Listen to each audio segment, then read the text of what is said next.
presque de l'info. C'est la revue de presque de Nicolas Canteloup. Et ce matin, c'est notre ami et voisin Stéphane Bern qui est avec nous. Bonjour Stéphane. Oui, ma chère Julie. Alors, attendez, excusez-moi parce que je lis la SMS qui vient d'arriver à l'instant.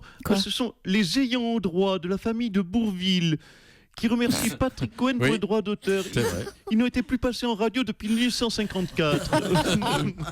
Voilà, c'est ça. Allez, on vous écoute pour les titres, alors Stéphane. écoutez, Jean-Philippe Ballas nous le disait un instant, Emmanuel Macron à l'épreuve de la rue avec les manifestations. Une manifestation, c'est quoi ? C'est la balade des gens pas heureux quelque part. En plus, des forains bloquent Paris. Écoutez, mais c'est super, c'est le bordel, mais c'est joyeux du coup avec des forains. J'espère qu'ils vont distribuer des pommes d'amour, des barbes à papa et des pluches moches, bien sûr, comme ils ont l'habitude. En tout cas, je peux vous dire, chers amis du studio, que j'ai déjà les chiffres de la CGT. C'est pas possible, Stéphane. Enfin, les manifs n'ont pas encore eu lieu. Oui, mais attendez, de toute façon, tout le monde ment sur les chiffres, on le sait. Hein, les syndicats nous ont déjà envoyé leurs chiffres pré-truqués. Hein. C'est très professionnel de leur part, Laurent, vous trouvez pas ? C'est très honnête. Donc alors, j'ai les chiffres, je ne sors pas de ligne. Voilà. Alors. Ils étaient 1 million dans les rues ce matin. Voilà. Si c'est possible. Il y avait, attendez, il y avait donc, il y avait Martinez, il y avait Benoît Hamon, Mélenchon. Mais plus que 999 997 à trouver. Mais vous savez, si on compte les peluches moches de nos amis forains, on y est. Hein. Les peluches moches. Loin des yeux, loin du cœur, Paris est bloqué. Emmanuel Macron, lui, est aux Antilles. Dites donc, heureusement qu'il y a Irma sur place, parce que sinon la phrase « Pendant que Paris est bloqué par les grèves, Macron est à Saint-Barth », ça passait assez mal. Le jour d'après, après le passage de l'ouragan, de nombreux dégâts sont à déplorer à Miami. Il va falloir, vous le savez, tout reconstruire. La ville de Miami sera toute refaite, comme ses habitantes. À vous, ma Julie. Merci Stéphane, à bientôt. À bientôt. Et Emmanuel Macron s'est défendu sur l'utilisation du mot fainéant en arguant qu'il visait non pas les Français, mais les politiques qui n'avaient rien fait depuis 15 ans. Pardonnez-moi, mais c'est de moi qu'on parle. François Hollande, bonjour. Oui, on dirait que c'est de vous. Oui, c'est de vous. Attendez, il est marrant, lui. Mais moi aussi, j'en fais du Macron. Moi aussi, que je sache, j'ai libéralisé. Je fais exactement comme le gamin, comme si c'était le seul à pouvoir faire des cadeaux aux riches et insulter les gens. Vous ne parlerez pas comme ça. Le CICE, hein, quand j'ai fait le CICE, j'ai pas fait le CICE en promettant des emplois qu'on n'a jamais vus. Oui. Et puis moi aussi, j'ai insulté les gens. Oui, monsieur Cohen, les sans-dents. Hein, c'était de la dope, les sans-dents. Hein. Moi aussi, j'ai fait du Macron, et certainement même avant lui. Oui, c'est pas faux. Hein. Excusez-moi. Oui, je m'immisce. Oui, parce que j'adore m'immisquer.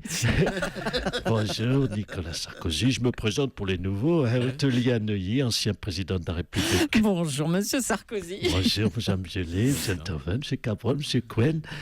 Bonjour aux trois rescapés. Hein. Oui, Julie Cabrol-Enthoven, vous êtes reconnus. Oui, d'accord. J'écoutais votre émission. Non, mais écoutez, franchement, je peux pas me laisser diffamer. Hein. Moi, j'ai rien foutu, peut-être. Hein. Le petit gros, là, je veux bien, mais moi, j'en ai pas fait de la baisse d'impôts pour les blindés. Hein. J'en ai pas insulté des Français. Moi, et mon castor Povko, c'est du mou pour le chat, peut-être. Et moi aussi. Moi, j'ai joué l'accordéon. Valéry Giscard d'Estaing. Que je sache, j'ai saoulé tout le monde avec mes flonflons. Encore, j'ai pas perdu la main. Moi aussi, je peux encore emmerder les Français. Non, mais messieurs, écoutez, on fait pas un concours pour savoir qui était le plus nul d'entre vous, quand même. Alors. De toute façon, le plus nul, c'était Jacques. Oh, Bernadette Chirac, vous êtes sévère quand même. Le plus nul, c'était Jacques. Mais écoutez, il n'a rien fait. À part manger de la tête de veau et pécho des petites journalistes. Oh là. Ça, croyez-moi, monsieur Cohen, pour dragouiller de la stagiaire de Paris Match, il y mettait de l'énergie. Hein, mais pour bosser, pas de zob. Hein. Oui, comme disent les jeunes. Oui. Des jeunes comme... oui, comme monsieur Cohen. Merci Bernadette. Ça fait plaisir. C'est le jour J pour la CGT. Les grèves ne vont rien arranger aux bouchons dans la capitale. Justement, on va parler des bouchons qui coûteraient 22 milliards par an. Et on est en ligne avec Anne Hidalgo. Elle est à Lima, Anne Hidalgo. Bonjour, madame. Oui, la maire. bonjour et bonjour à toutes les Parisiennes et tous les Parisiens. 22 milliards, mais ce chiffre est hallucinant, non?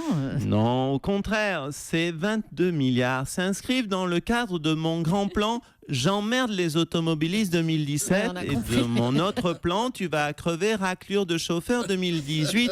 Waf waf. Ah, le WhatsApp revient, là, ça y est, oui. Mais Paris est extrêmement embouteillé en ce moment. Vous savez que c'est pas bon signe. La semaine où on va annoncer l'attribution des JO en 2024 à Paris. Mais non, au contraire, Madame Julie, miaou miaou.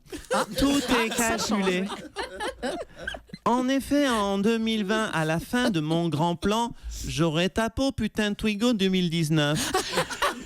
L'automobiliste entrera en dépression. Il passera 7 heures dans les bouchons, aura perdu son job et la moitié de ses poumons à force de stagner dans les embouteillages. Il décidera donc de quitter Paris pour vivre à la campagne, voire même, s'il a la chance de décéder. C'est une bonne nouvelle, ça. D'accord. Mais bien sûr, car sans les Parisiens et les Parisiennes, Paris sera vide et on pourra organiser les Jeux Olympiques comme prévu dans les rues de Paris. Ah, d'accord. Mais oui, le cyclisme sur les Champs-Élysées, l'athlétisme boulevard Haussmann et le tir à l'arc rue François 1er. Il n'y a que le water-polo que l'on va délocaliser dans les rues de Saint-Barth, glou-glou. Oh là là. Mon Dieu. Vous Merci. n'avez pas ri sur Oh, glou-glou. Si. À bientôt, Anne Hidalgo. Ah, mais attends. Allez, ce soir, le PSG fait sa grande rentrée en Ligue des Champions. Il jouera contre le Celtic Glasgow. Kylian Mbappé, vous êtes la nouvelle star du Paris Saint-Germain. À 18 ans, vous avez la pression pour un match comme celui de ce soir? Oh non, la pression, vous savez, on a des grands joueurs dans l'équipe, il faut faire confiance au groupe. Bon, maintenant, comme j'ai l'habitude de dire à mes potes de vestiaire, l'efficience de nos résultats dépend avant tout des compétences cognitives du coach. C'est à lui de former un groupe homogène pour capitaliser sur une victoire. Oh là, vous êtes sûr que vous avez 18 ans? Vous parlez drôlement bien, vous, hein?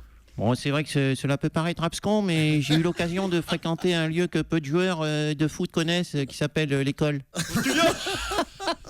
Oui, attendez, il y a Thème Benarfa qui me pose une question. Qu'est-ce que tu dis, Thème?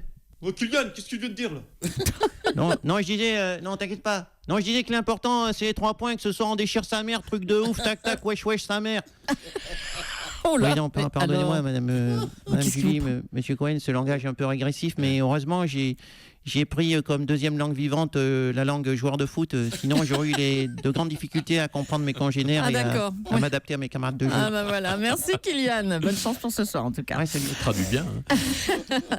L'heure de la reconstruction a commencé à Saint-Barthélemy. On va recevoir une habitante de Saint-Barth qui a confié son inquiétude sur les réseaux sociaux. C'est Laetitia Hallyday. Bonjour Laetitia. Ah, oui. Bonjour la fée Julie, bonjour Laurent Cabrel, Patrick, tout le monde, Patrick Collagène, tout le monde. Patrick Collage. Ah oui, oh, vous l'avez dit ici, c'est terrible ce qui se passe à Saint-Barth. Hmm. Et vraiment, je pousse un cri d'alarme. Oh là, Ah bah dites donc. Je fais bien l'alarme. Bah.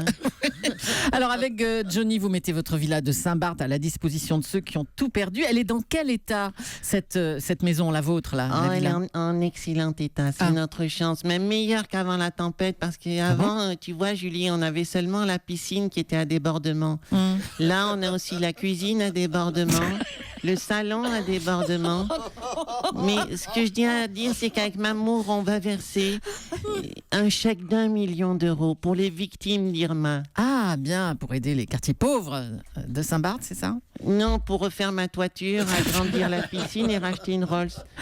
Avec seulement 1 million, je suis même pas sûre qu'il en restera un peu pour changer les transats.